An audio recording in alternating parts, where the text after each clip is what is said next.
इस वीडियो में हमारा आज का टॉपिक है बाइपोलर विकार यानी कि बाइपोलर डिसऑर्डर। 2015 से 2016 में राष्ट्रीय मानसिक स्वास्थ्य सर्वेक्षण के अनुसार लगभग 1000 में से 3 लोगों को बाइपोलर विकार हो जाता है और लगभग 2.7% लोगों को डिप्रेशन हो जाता है। बाइपोलर विकार एक प्रकार का भावनात्मक विकार यानी कि अफेक्टिव डिसऑर्डर है जो व्यक्ति की मनोदशा यानी कि मूड से संबंधित होता है। मन का कई प्रकार से वर्णन किया जा सकता है, जैसे कि उदास, उत्तेजित, चिड़चिड़ापन, प्रसन्न इत्यादि। जब असामान्य मनोदशा एक विशिष्ट समय के लिए बनी रहती है तब बाइपोलर विकार हो सकता है।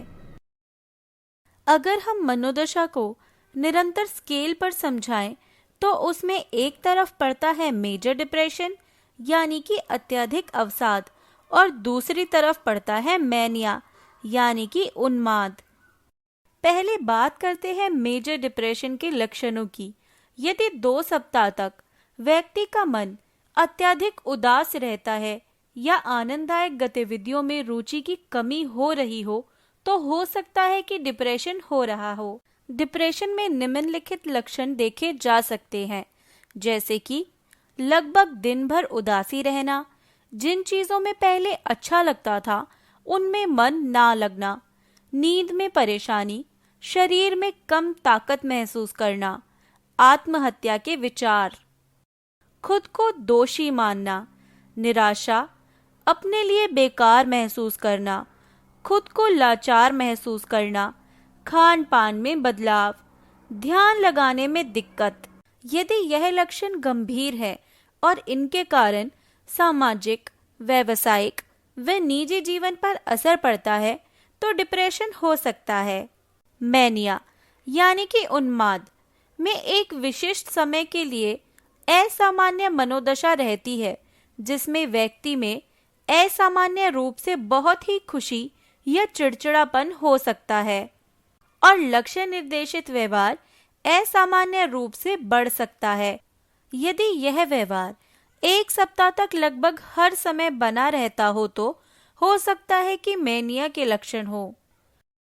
मैनिया में निम्नलिखित लक्षण देखे जा सकते हैं जो असामान्य रूप से होते हैं, जैसे अत्यधिक आत्मसम्मान, आराम करने की जरूरत कम हो जाना, बहुत बोलने लग जाना, अधिक विचार आना और उनमें बदलाव आते रहना, आसानी से विचलित हो जाना, लक्ष्य निर्धारित कार्य बढ़ना। यदि यह लक्षण गंभीर है और इनके कारण सामाजिक, व्यावसायिक व निजी जीवन पर असर पड़ता है तो मैनिया हो सकता है। कई बार मैनिया की तीव्रता कम होती है तो उसे हाइपोमैनिया कहा जाता है। यदि किसी को जीवन में कभी डिप्रेशन और कभी मैनिया हो रहा हो तो बाइपोलर डिसऑर्डर माना जाता है, जिसका निदान हो सकता है। यदि सिर्फ मैनिया हुआ हो तब भी बाइपोलर विकार हो सकता है, परंतु मैनिया या हाइपोमैनिया ना हुआ हो लेकिन डिप्रेशन हुआ हो तो सिर्फ डिप्रेशन होना माना जाता है और इसका निदान होता है।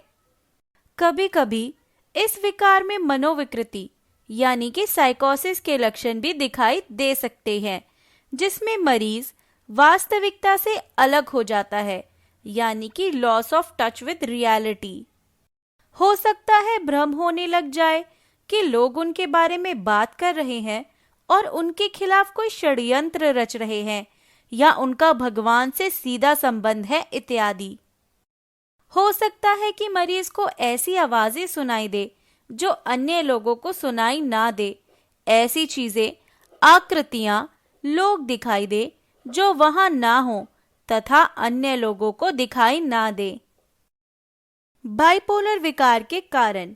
बाइपोलर विकार में जैविक कारण, आनुवंशिक कारण और मनोसामाजिक कारण पहचाने गए हैं। जैविक कारणों में दिमाग के केमिकल यानी कि न्यूरोट्रांसमीटर्स को कारण माना जाता है, जैसे नॉरएपिनेफ्रिन, डोपामीन, सेरोटोनिन और हिस्टामीन। आनुवंशिक कारणों में देखा गया है कि यदि परिवार में पहले किसी को यह विकार रहा हो तो आगे की पीढ़ियों में भी यह विकार हो सकता है। कुछ क्रोमोसोम्स भी पहचाने गए हैं।